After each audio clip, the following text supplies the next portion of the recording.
malgré les temps, les circonstances. Donne-nous à avoir les yeux fixés sur toi. Fixés sur toi, le consommateur de notre foi, Seigneur. Laisse que par ta parole, qui sont encore nous fortifiés. Enseigne-nous. Ouvre les yeux de nos cœurs. Donne-nous de comprendre ta pensée, Seigneur. Merci pour cette parole que tu viens de donner, Seigneur. Nous te bénissons et nous te rendons grâce. Nous acclamons le Seigneur et nous soit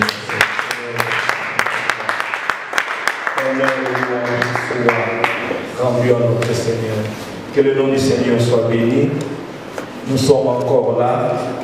Et la chose la plus merveilleuse de savoir que Jésus est là. Amen. Amen. Sa présence suffit. Adam et Ève, ils se basaient quand on y balait. Mais aussi longtemps que Dieu était avec eux, c'était la satisfaction totale. Présence en Zambé, les nions sont qu'on a vu. Et nous croyons qu'il est avec nous, qu'il marche avec nous, il continue et il continuera à marcher avec nous. Aussi longtemps que tout Kagaminaye, il est et il restera toujours fidèle. Amen. Amen. Et le dimanche passé, nous avons dit que nous allons commencer un enseignement qui, nous croyons, c'est très important. Très important. Au point que même certains serviteurs de Dieu œuvrant dans le Seigneur, travaillant dans l'œuvre du Seigneur, mais certaines bases, qu'ils ont eu à manquer certaines bases qui font notre force étant enfant de Dieu. Et nous avons beaucoup de problèmes aujourd'hui parce que la plupart d'entre nous n'ont pas reçu ce base dans leur vie chrétienne. Surtout ici en Europe, beaucoup de gens n'ont pas reçu ce base. Beaucoup de gens. Ils sont dans le ministère, ils sont avec équipe, ils sont par-ci par-là, mais manquant base Oyo, Toligi, qu'on partageait cet après-midi. Et nous avons dit que nous allons parler de ce thème, un si grand salut, que nous trouvons dans Hébreux chapitre 2, le verset 3e. Et nous voulons lire du 1er au 4e verset pour avoir une idée. Mais le verset qui nous intéresse le plus, c'est le verset 3. La Bible dit ceci. C'est pourquoi nous devons d'autant plus nous attacher aux choses que nous avons entendues. C'est-à-dire, ils ont eu à entendre certaines choses. Et les circonstances de la vie faisaient que certaines personnes commençaient comme à se relâcher. C'est pourquoi même l'auteur du livre de l'Hébreux, qui n'est pas Paul, qui est jusqu'à présent ignoré, il a dit n'abandonnons pas nos assemblées. Il a parlé beaucoup de choses pour encourager les enfants de Dieu. Et ici, il leur dit, ils devaient s'attacher aux choses qu'ils avaient écoutées quand qu'ils avaient accepté le Seigneur.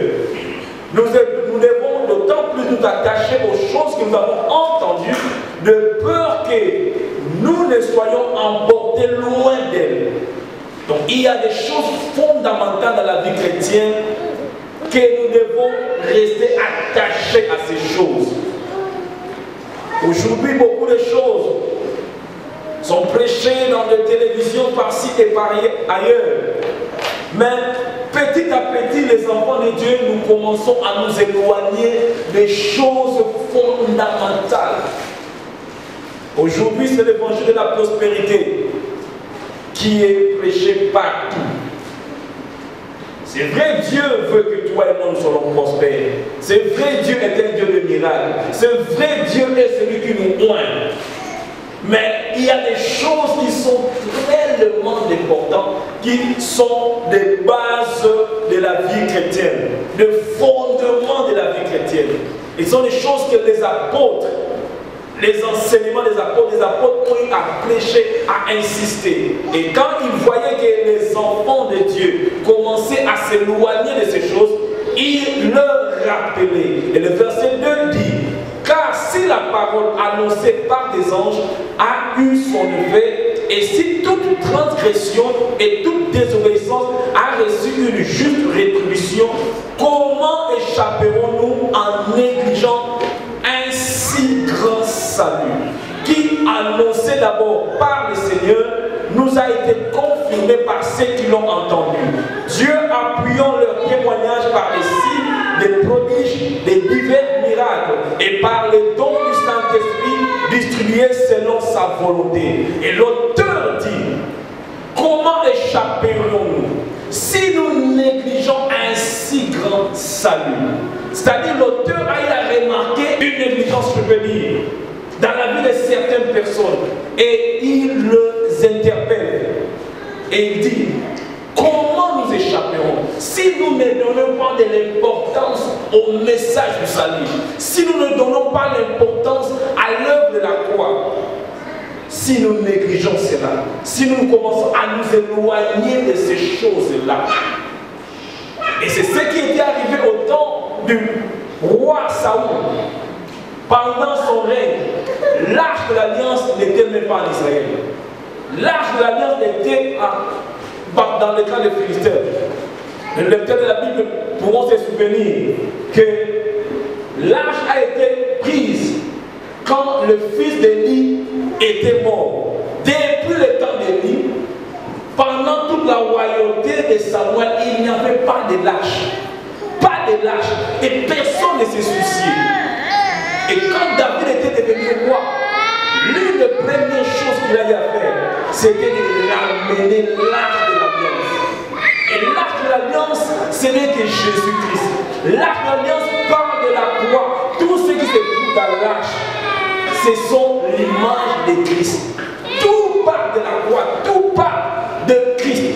Et David a voulu que cette arche puisse rentrer, que le message puisse rentrer, que le choses puisse redevenir comme elle devait être.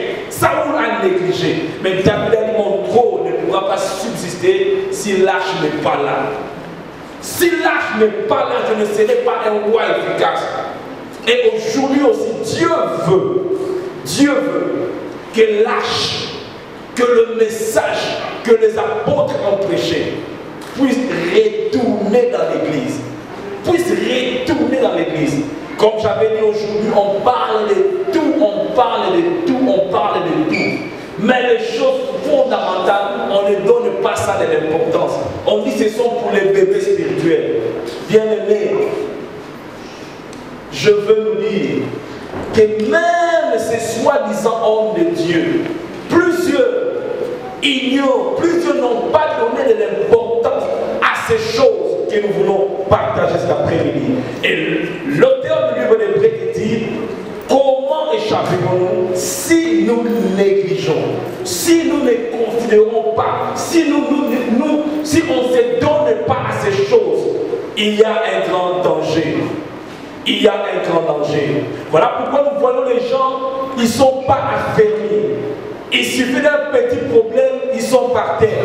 Parce qu'ils ont eu à manquer certains enseignements. Et Dieu, voulant nous amener loin, il veut que toi et moi, que nous puissions comprendre ces choses.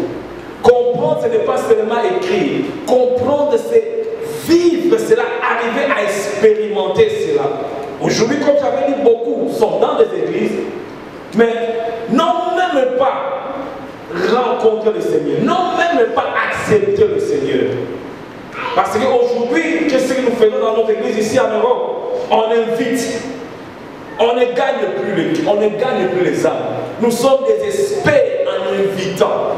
Et tu verras quelqu'un, on a invité, après un temps, il entre dans un département sans pour autant passer par la croix. Et après quelques années, on va s'étonner. Oh, Kingani na Kingani bakoué, Kingani a salibo, Kingani a sali a fini. Est-ce qu'elle qui ne coulous? Elle qui les choses de Dieu ne se font pas de la manière des hommes. Pour devenir membre de l'église comme Christ, il faut naître de nouveau. Il faut passer par la croix. Sans la croix, je peux faire des années, travaillant, prêchant, chantant, faisant n'importe tout ce qu'un homme peut faire si je ne suis jamais passé par la croix? C'est rien. C'est rien. Tout ce que je fais, c'est rien. Amen. Amen. Comment échapperons-nous si nous négligeons un si grand salut? Et l'auteur ne dit pas un salut, il dit un si grand salut. Il donne de la valeur à ce salut-là. Et nous avons eu même à poster dans le Facebook, alors que cette pensée venait dans notre cœur, disant que ton salut, c'est le plus grand investissement de Dieu. Oh, j'étais content quand ces pensées étaient posées dans mon cœur. Donc, pour construire même stade, la personne, il calcule stade où ça va nous coûter combien? Peut-être 30 millions de dollars, peut-être 300 millions. Et ils investissent. Et pour ton salut, Dieu dans son conseil céleste, quand l'homme était tombé, il s'est dit, combien coûtera pour que toi, tu sois sauvé? Et Dieu a investi, il a fait l'investissement le plus grand. Donc il s'est investi lui-même. Il a donné son propre sang. Jésus a versé son sang pour ton salut. Le plus grand investissement. Et la Bible dit, vous n'avez pas été rachetés par les choses périssables, mais par les sangs précieux de Jésus. La plus grande investissement. Donc, mon toi t'a sauvé, il vaut plus que ma bougie qui toque au monde. Au stade de Tottenham, écoutez, nous sommes beaux, c'est rien. Par rapport, il y a Olo Abi qui s'en. Amen. Amen. Dieu s'est investi. Et ce sont des choses qui amènent la joie dans le cœur. Et les choses que nous voulons partager. L'un des buts de cet enseignement, c'est de nous amener à comprendre cette chose que nous appelons le salut. Parce que beaucoup de gens n'ont jamais compris cela. Ils peuvent être sauvés, ils sont sauvés, mais à éviter, et nous on est les Kana Wana. Et nous on est les Kana. D'autres même ils doutent à éviter que ce va sauver. Et Jésus a dit, vous adorez ce que vous ne connaissez pas. Car le salut vient de Dieu. Comme pour dire, la vraie adoration repose sur le salut. Si tu ne connais pas ces choses, ton adoration sera l'icolo. Pour bien adorer, un vrai adorateur, c'est celui qui a été sauvé.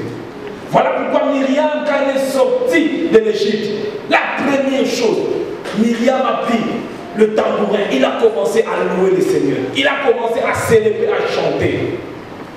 Il a commencé à glorifier le Seigneur. Je dois comprendre ce qui s'est passé à la croix. Pour apprécier le salut, je dois comprendre. Voilà pourquoi même il nous est difficile même d'évangéliser. Même d'évangéliser parce que nous n'avons pas compris le feu d'être sauvé. Nous avons du mal à gagner les âmes.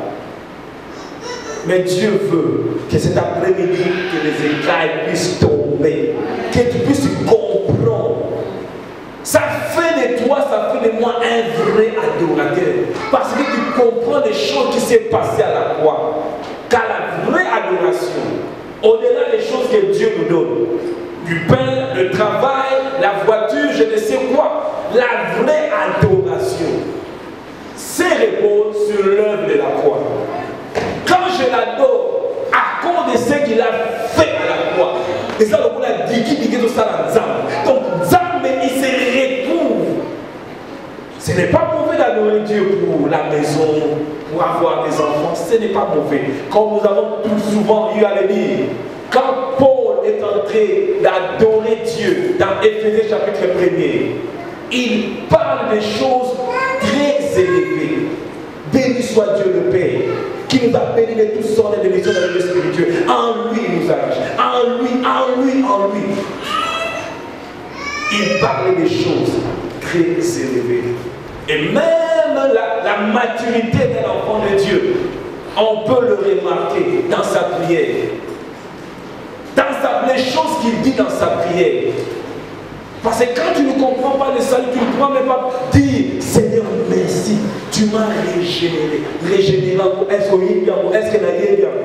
Seigneur, tu m'as réconcilié. On ne va jamais dans mon parce que mais Dieu veut que je puisse comprendre ces choses. Je puisse comprendre ces choses. Je puisse comprendre ces choses. Il m'a sauvé. Et David a dit dans Psaume 51, si je ne me trompe pas, et il dit à Dieu, restaure-moi la joie du salut.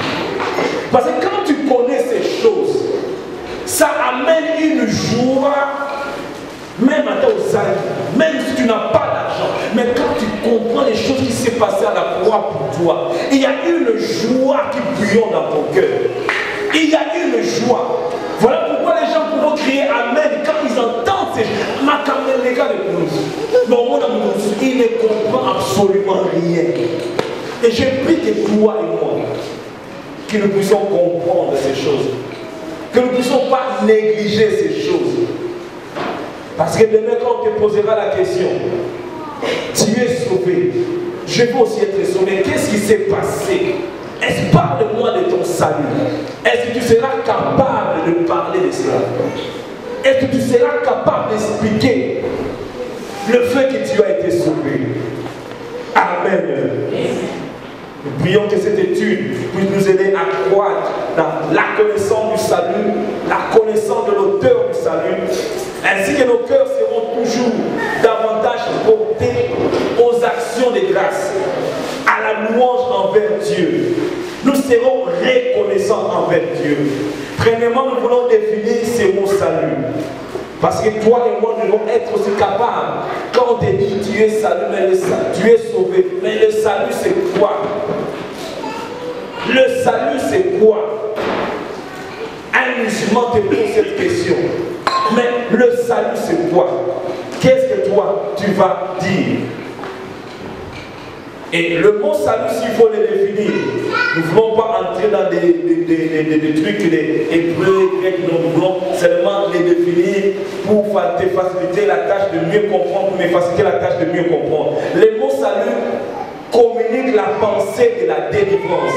Quand j'ai dit que je suis sauvé, c'est-à-dire je suis délivré, il y a la pensée de la délivrance, la pensée de la sécurité, la pensée de la préservation, la pensée de la restauration, la pensée de la guérison. Donc le fait d'être sauvé, ce n'est pas seulement le fait d'avoir ses péchés pardonnés. Le salut anglo, c'est plus que le fait d'être pardonné. Ce n'est pas seulement être pardonné. À cause du salut, je crois à la guérison. À cause du salut, la délivrance est mon partage. À cause du salut, la protection divine est mon partage. Amen. J'espère que quelqu'un comprend. Parce que dimanche prochain, quand on va te poser la question, je serai capable de répondre. Donc le salut ne se limite pas seulement dans le pardon du péché. Donc quand on parle du salut, cela sous-entend qu'il y a eu ou qu'il y a un danger. Amen. Donc on ne peut pas parler du salut sans pourtant faire allusion à un danger. C'est comme la guérison. On ne peut pas parler de la guérison sans pour autant faire allusion à une maladie. Quand on parle de la guérison, c'est qu'il y avait présence de la maladie. Quand on parle de la solution, c'est qu'il y avait la présence d'un problème. Quand on parle du salut, c'est qu'il y avait un danger. Et la chose que toi qui prétends, toi qui dis, moi qui dis que je suis sauvé, je dois réaliser que j'ai été en danger. Est-ce que toi qui es sauvé, toi qui t'es dit sauvé, est-ce que reconnais-tu que ta vie était en danger? Si cela n'est jamais passé dans ta tête, dans ma tête, c'est qu'il faut bien regarder si réellement tu es sauvé. Parce que le salut, on ne sauvegarde toi dans la danger. Vrai ou faux? Non, le Seigneur ne sauvegarde la personne qui est en danger. Donc on ne peut pas parler du salut sans parler d'un danger. On ne peut pas parler de la solution sans parler d'un problème. Et quel était le problème? Quel était ce danger dans lequel le Seigneur m'a sauvé, t'a sauvé? Et ce danger, c'est le péché ou la chute de l'homme. Le péché ou la chute de l'homme. Yolande a asked expressement du mot la gamate à homme.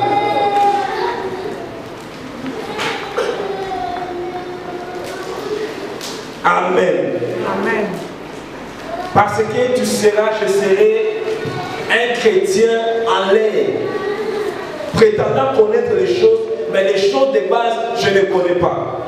Donc dimanche prochain, quand on va te poser la question, quand on va me poser la question, nous serons capables de répondre à cela.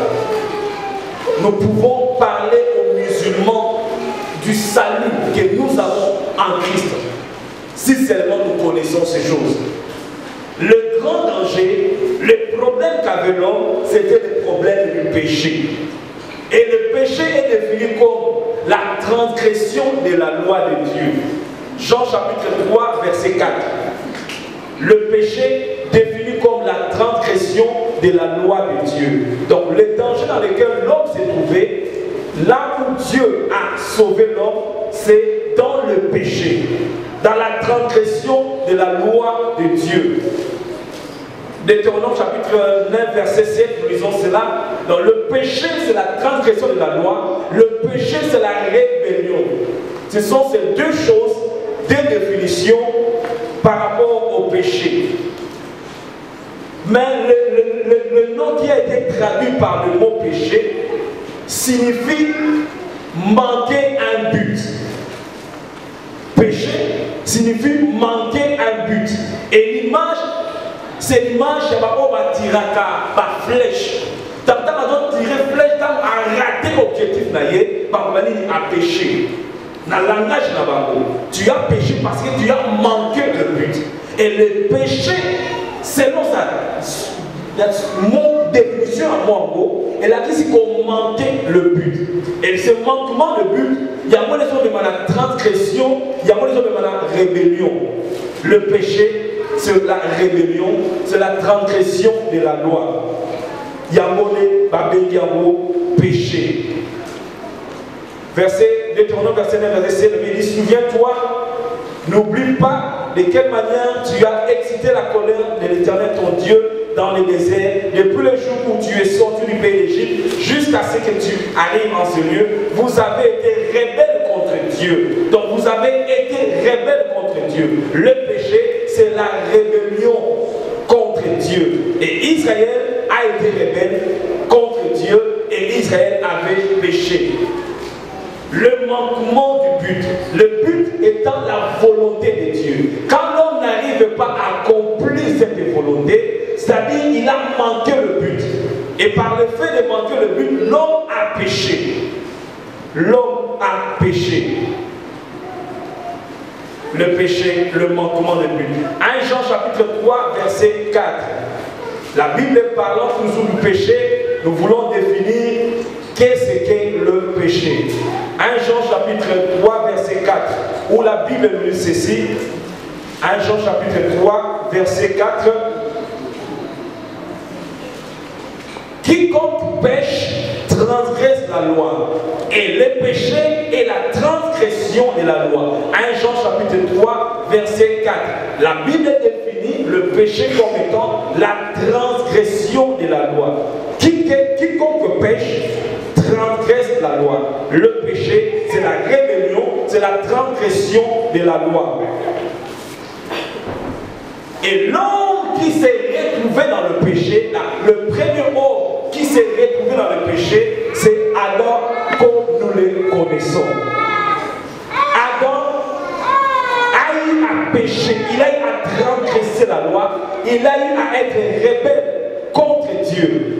que Dieu a dit dans Genèse chapitre 2, verset 16 à 17, tu pourras manger de tous les arbres. Mais quant à l'arbre du fruit, de la connaissance du bien et du mal, tu n'en mangeras pas. Les Adam, pour mieux dire, Ève a mangé et a partagé avec Adam et l'homme. Et quand je parle de l'homme, c'est-à-dire l'homme et la femme, l'homme a eu à pécher. Il a eu à transgresser la loi de Dieu. Il a eu à se rébeller contre Dieu. Il a eu à désobéir à Dieu. Il y a un monde de c'est ça que nous appelons le péché. Parce que nous parlons du salut. Comment est-ce que Dieu nous a sauvés? Et nous venons de dire qu'on ne peut pas parler du salut sans parler d'un danger. Et ce danger, c'est cette chute dans laquelle Adam était tombé. Adam a eu à pécher. Et en péchant, la Bible dit que le péché d'Adam a affecté toute l'humanité. J'espère que toi et moi nous le savons. La Bible dit dans Romains chapitre 5 verset 12, c'est pourquoi comme par un seul homme le péché est entré dans le monde et par le péché la mort, ainsi que la mort s'est étendue sur tous les hommes parce que tous ont péché. Adam, c'est lui qui a péché. Par le péché d'Adam, toute l'humanité a péché. Nous avons péché en Adam. Donc, dans l'issue il y a Adam, il y a moi ça été ils sont mieux surtout, tout s'est retrouvé dans l'issue. Tout s'est retrouvé dans l'issue. Adam a eu à désobéir. Adam a eu à se rébeller contre Dieu. Et le péché d'Adam a ouvert une porte à la mort. Le péché d'Adam a fait que toute l'humanité, toi et moi, qui vivons et Rwanda, nous avons hérité. Il y a péché, il y a Adam. Sans pourtant tout ça a la même chose. Mais nous avons hérité ces péchés d'Adam. Et Paul dit que tous ont péché. Tout le monde a péché. Vous savez, les gens qui disent Abaya Saladé m'a bêté. Je me reproche de rien. Je trouve que ça se reproche à mon côté. Mais la Bible dit que tout le monde, même Mère Thérèse, même Marie, mère de Jésus, tout le monde, Amen. Est-ce que vous croyez à la Bible? Quand la Bible dit tout le monde, c'est-à-dire tout le monde en péché. Tout le monde en péché. Donc, le péché est entré. Et le péché, en entrant dans le monde, le péché est venu avec une force incroyable. C'est pourquoi, bien aimé, nous devons savoir les soumous et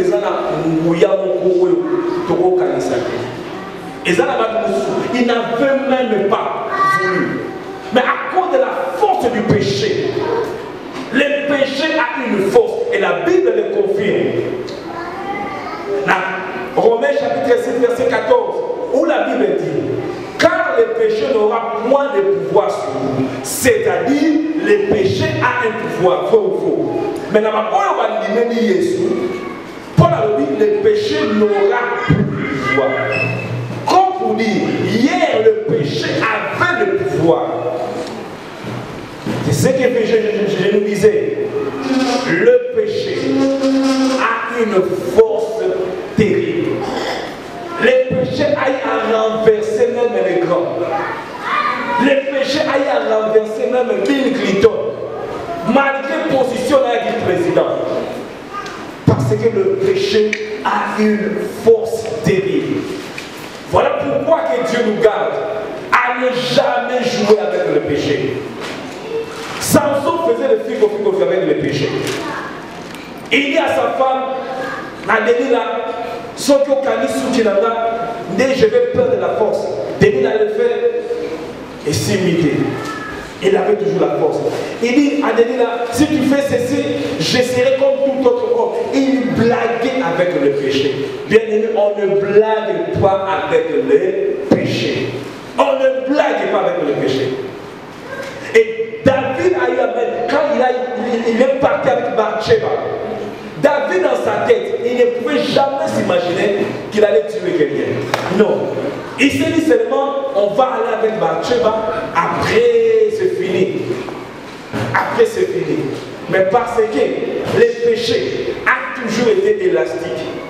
Si je fais ça, le péché va me pousser à faire aussi un autre péché. L'autre péché va te pousser à faire encore un autre péché. C'est ce qui est arrivé avec David. Il est sorti avec Bathsheba. Croyant que Jésus qui n'a pas bon. Après il est avec Bathsheba, elle était enceinte. Que faire? On va tuer Uri. Il est allé même à tuer Uri. Parce que le péché a commencé à ronger sa vie. Le péché a un pouvoir incroyable. Et par le péché d'Adam, le péché est entré dans l'humanité. Le péché d'Adam a été comme une porte qui a ouvert, qui a attiré tous les autres péchés. La Bible dit dans le livre que nous avons lu que le péché est entré à cause d'un seul homme. C'est pourquoi, comme par un seul homme, le péché est entré dans le monde. Et en entrant, le péché n'est pas venu seul. Le péché a amené la mort. Amen. Amen. Le péché a amené la mort avec lui. Adam devait vivre sans fin. Mais à cause du péché, Dieu a dit les jours que vous toucherez, que vous mangerez ces fruits, la mort sera votre partage. Et l'homme a désobéi. Et le péché a amené la mort. Et la Bible dit que quand Adam il a mangé ces fruits de l'arbre défendus, ils se sont retrouvés nus. Et la Bible confirme en disant que quand ils se sont retrouvés nus, Adam et Ève, ils se sont mis des ceintures. La solution de l'homme. L'homme cherche sa propre solution. Oh, laisse-moi te dire, laisse-moi dire, dans cette chose, tu ne pourras jamais trouver de solution. Par rapport au péché, l'homme, tu es incapable. Combien de gens qui ont voulu abandonner une telle chose, ils ont fait des efforts, mais à chaque fois, ils se retrouvent toujours dans le même chose. À chaque fois, ils se retrouvent. Alors qu'après quelques temps, ils se retrouvent. Et Romains chapitre 7 nous expose l'état. Il y a alors, les biens, je les connais. N'habitez pas en moi. Le mal que je ne veux pas faire, je me retrouve en train de le faire. Les biens que je veux faire, je me sens incapable de le faire. Triste sort. Il dit malheur à moi, qui me délivrera de ce corps de chair, de ce corps de la mort. C'est là que nous mentionnons dans Romains chapitre 7, verset 15 jusqu'en bas. Car je ne sais pas ce que je fais. Je ne fais point ce que je veux. Donc j'ai la volonté, mais je n'ai pas le pouvoir. Comme j'avais dit, le péché a une force terrible. Comment s'imaginer un tata de 60 ans, pédophile? Comment s'imaginer? Et ces gens, sans pour autant être leur avocat, ces gens, des fois, ils fournissent des efforts pour arrêter cette vie. Mais ils sont incapables. Mon suspect a vu en cocaté. C'est impossible. C'est plus fort que moi. Et il y a des gens pareils. Je me rappelle d'une soeur, d'une fille. Elle était liée l'esprit à vol. Il sera accueilli partout. Il faut aller à attends papier l'éducateur à part. Il faut aller dans ça dans le monde. Il faut aller à Joaka. Sur la côté Sika, à ta bille, à ta cabjo, il faut aller à Joaka. Et c'était plus fort qu'elle. Et des gens pareils, il y en a. Ils veulent abandonner. Ils pleurent même. Mais le péché, toujours vainqueur. Et si cela est ton cas, je viens t'annoncer qu'il y a quelqu'un. Amen. Lui, il a vaincu le péché. Et Paul dit dans Romains, malheur à moi, qui me délivrera? Qui me délivrera? Adam et Ève, ils ont fait des faits. Ils ont cherché leur propre solution. Mais aussi, jamais. Jusqu'à ce que lui-même descend pour briser ses chaînes. Rien. Nous avons des frères, nous avons des familles, nous avons des frères où tu vois, vie qu'il met, tu te comprends, mais comment est-ce que, quand je lis la Bible, je dis je comprends. Il est incapable. Parce que des fois, ma femme n'a pas raisonné. Au moins, on peut dire, abontia. Azana na presque tu comprends pas. Mais au fond de leur cœur, il arrive qu'à Fanny pas sur le mais incapable. Il y a beaucoup de gens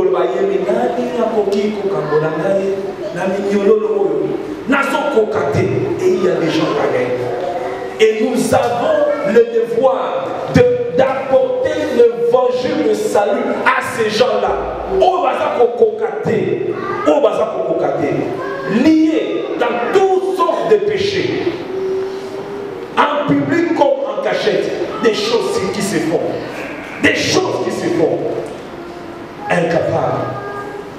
Incapable.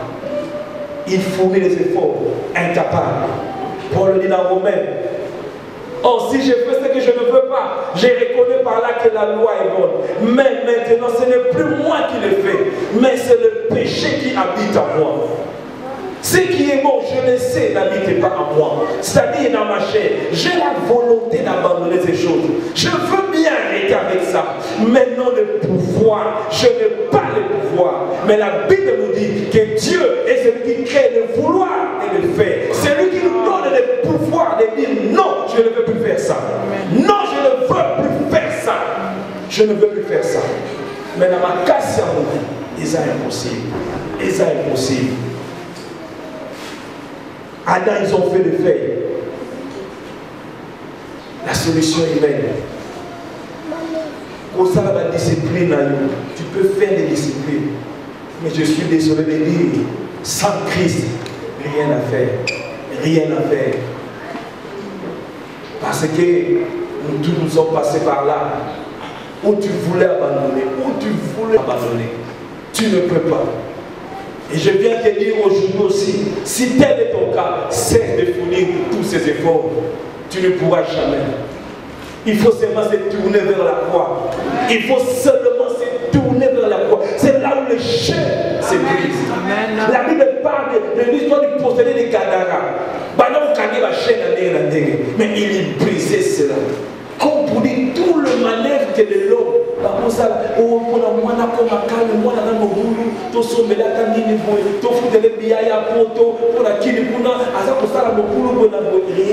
sont des chaînes.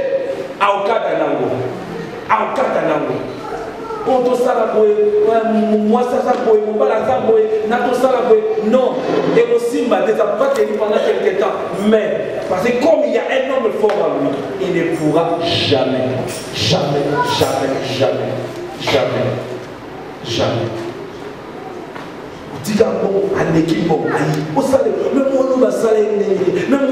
Qu'est-ce qui ne va pas? Oui, il y a quelque chose qui ne va pas. Le péché habite en lui. Tu ne comprends pas.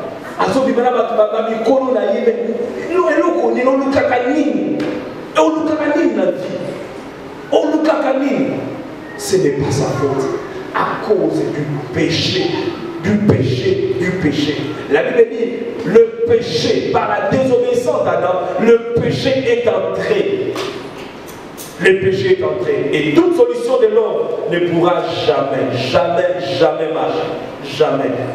Pas comme même pas psychologue, pas comme même la coach, pas ça la boue. Et ça, dans les balles, donc moi, ça pour l'ombaner la ligue, on dit moi tu l'omba et l'omba kakati. As l'omba boue, as ça la boue rien. Mais ce qu'on t'a dit quand il est pour et si quand ça va, à bouca la pénabal, Moi, le mot d'accord, ah, chérie, je vais quitter les vacances. Kaka Yesu, seul la croix, seul la croix. Oya Thomas Yebi, Bouloni, Motema, Ngam Nazalaki, Moto Kanda, Nazwa seul. Moto Figi au salon de l'eau, nous avons compris, quand on a Nazala, les camots, ceux qui n'ont pas il faut qu'à la salle. Quand il y a un Nazala, mais à cause de la croix, ça change toute une vie. Et voilà pourquoi Paul a dit, je n'ai point honte de l'évangile, car c'est la puissance de Dieu. Cet évangile a transformé des vies. Cet évangile, je n'ai pas honte de cela. L'homme a cherché sa propre solution. Sorry. On va continuer cela. L'homme a cherché sa propre solution. Mais nous allons seulement terminer cette introduction en disant, Dieu, après avoir créé l'homme, Genèse chapitre 2, verset 1er jusqu'au verset 3e, la Bible dit que le 7e jour, l'homme, Dieu s'est reposé. Le 7e jour. Donc là, l'homme n'a pas encore péché. Dieu a créé le 6e jour, parmi là, tout créé pendant 6 jours. Le 7e jour, quand Dieu a tout fait, a tout fini, Dieu s'est reposé. C'est-à-dire le sabbat de Dieu. Dieu est entré dans son sabbat. J'aimerais que pour le monde, nous puissions vraiment suivre ce que je vais nous dire. Dieu se repose le 7e jour. Et alors que Dieu était dans son repos, alors que Dieu était dans son sabbat, soudain l'homme pêche. L'homme pêche. L'homme tombe dans le péché. Vous verrez dans Genèse chapitre 2, elle dit, ainsi fut achevé le ciel et la terre et toutes les armées et toutes leurs armées. Dieu acheva au 7e jour son œuvre qu'il avait faite et il se reposa au 7e jour de toute son œuvre qu'il avait faite. Dieu bénit le 7e jour et il le sanctifia parce qu'en ce jour, il se reposa de toute son œuvre qu'il a créée en la faisant. Et alors que Dieu était dans son repos, l'homme sous terre, l'homme pêche, l'homme brise la loi, l'homme désobéit. Parce que même dans le jardin d'Éden, il y avait une loi. Est-ce que nous le savons? Le fait de dire que tu ne mangeras pas l'arbre, c'était fruit, c'était une loi. Vrai ou faux? C'était une loi, une interdiction. Donc il y avait la loi dans le jardin d'Éden. Mais l'homme a brisé, a violé cette loi. Et alors que Dieu était dans son repos, l'homme tombe dans le péché. L'homme tombe dans le péché. Dieu maintenant, dans son repos, s'est vu obligé, par son amour, de briser son repos. Je ne sais pas si tu me comprends. Je me répète encore.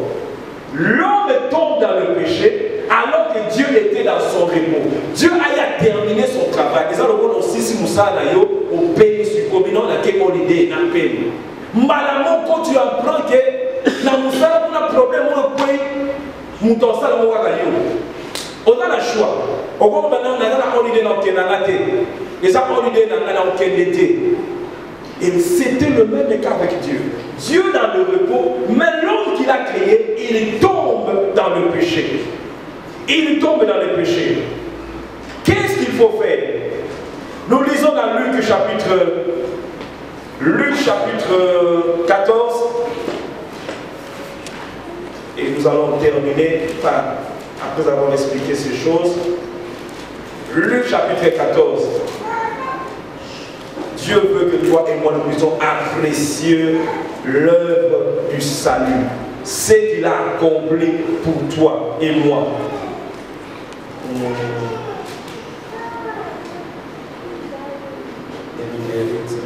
Luc chapitre 13, verset 10 à 16. Luc 13, verset 10 au 16e verset. La Bible dit, Jésus enseignait dans une synagogue les jours du sabbat. Soulignez bien les jours du sabbat, les jours du repos. Et voici, il y avait là une femme possédée d'un esprit qui la rendait infirme depuis 18 ans. Elle était courbée, elle ne pouvait pas, elle ne pouvait du tout se redresser. Lorsqu'il la vit, Jésus adressa la parole et lui dit, femme, tu es délivrée de ton infirmité. solennités. Il fait cela le jour du sabbat. Et il lui imposa de main, à l'instant, elle se redressa et se glorifia Dieu. Mais le chef de la synagogue, indigné de ce que Jésus avait opéré, cette guérison, un jour du sabbat, dit à la foule, il y a 6 jours, comme je viens de le dire, Dieu a créé pendant 6 jours. Il y a 6 jours pour travailler. Venez donc vous faire guérir ces jours-là, et non le jour du sabbat. Jésus dit, hypocrite, il lui répondit, le Seigneur, est-ce que chacun de vous, les jours du sabbat, les jours du repos, ne détache pas de la crèche son bœuf ou son âne pour le mener boire? Cette femme qui est fille d'Abraham et que Satan tenait depuis 18 ans, ne fallait-il pas la délivrer de cette chaîne les jours du sabbat?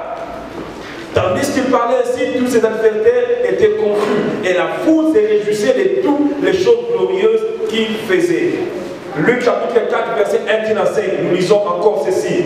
Jésus étant entré dans le jour du sabbat, on dirait lié ça dans son enco. En lisant la plupart des miracles qu'il y a sur Salaki, en a le sabbat. Et ça, hasard que dans le sabbat. Tout ce que le Seigneur faisait avec une signification. Jésus étant entré le jour du sabbat dans la maison de l'un des chefs des pharisiens pour prendre un repas.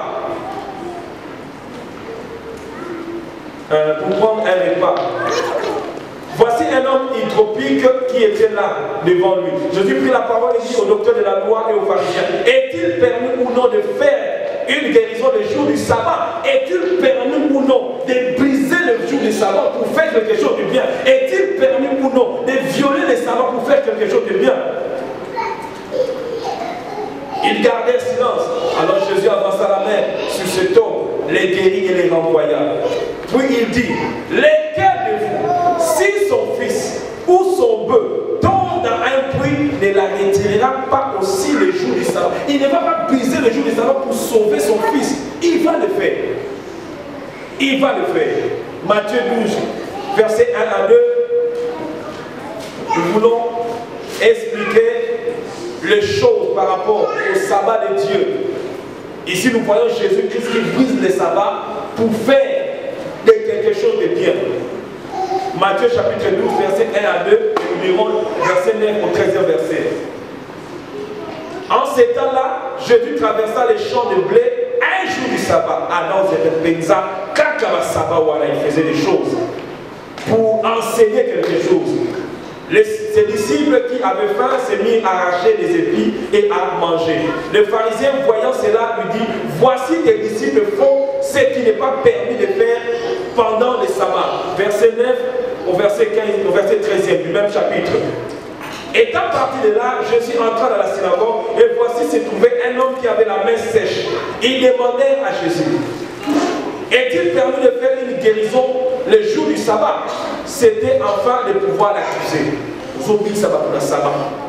Et il répondit, Jésus maintenant il répond, lesquels d'entre vous, s'il n'a qu'une brebis, j'aime ça. Si vous avez la brebis, il y a un moko wana, le kola Adam, le kola l'homme. Et que sa brebis tombe dans une fosse, le kola Adam, il y a un koya qui n'a pas besoin. Est-ce que comme les sabbat, il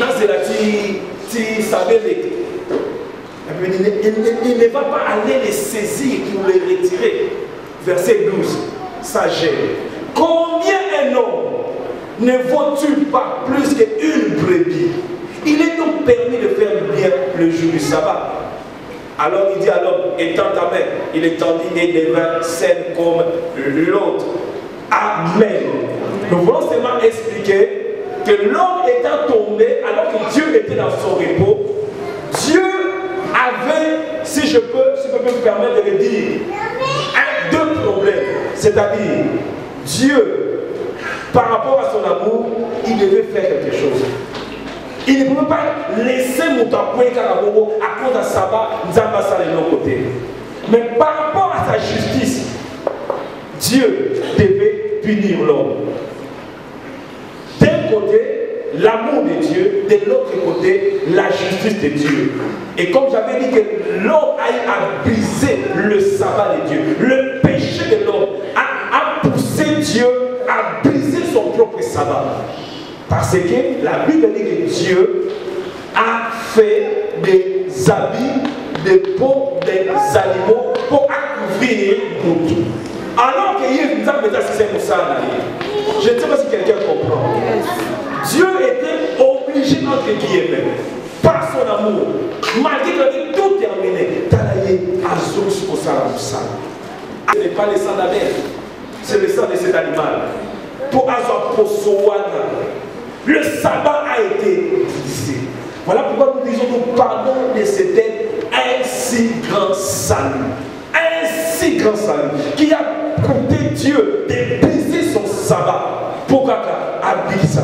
Et Jésus qui explique, il dit, lesquels parmi vous, ceux qui tabalaya pour la sabbat, Dieu ne pouvait pas se contenir. Malgré qu'Adam a péché, mais Azaka Oyonaï n'a qu'une image. Il y a mon âme malgré la sabbat. Adam, où es-tu? Où es-tu? Je ne peux pas rester dans mon sabbat alors que toi, tu es perdu. Tu es perdu. Dieu ne pourra jamais se reposer. La Bible dit, pour l'amour de Sion, je ne m'éteindrai jamais. Jusqu'à ce que son salut paraisse. N'a pas maté. Ça va nous ajouter jusqu'à ce que Yo osala sauver.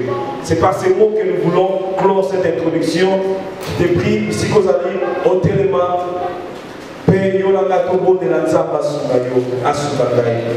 Nous avons la besoin d'après, mais la Zamba Fugolayo na Namaye.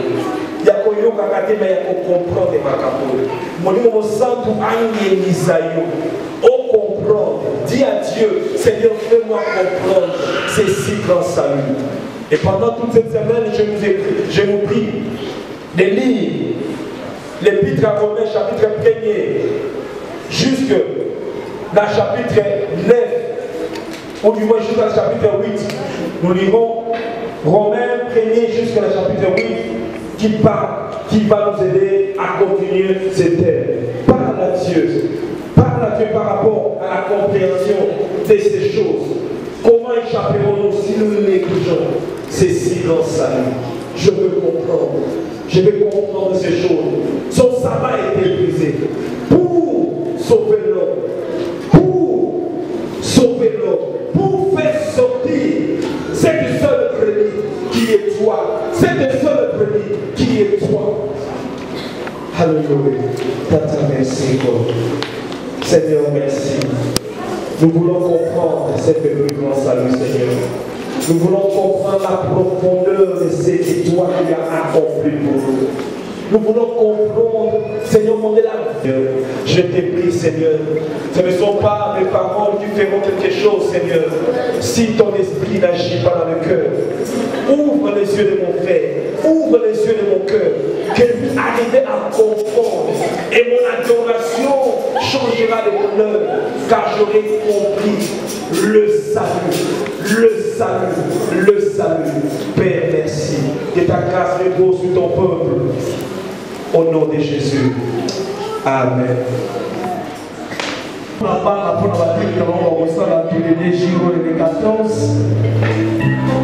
Les 14, les 16. Donc, c'est qu'il y a faut à contribuer 12 livres. Si vous avez fait 4 livres, on a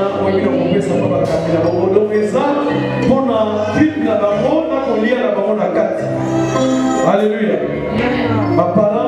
Donc, moi, il va confirmer.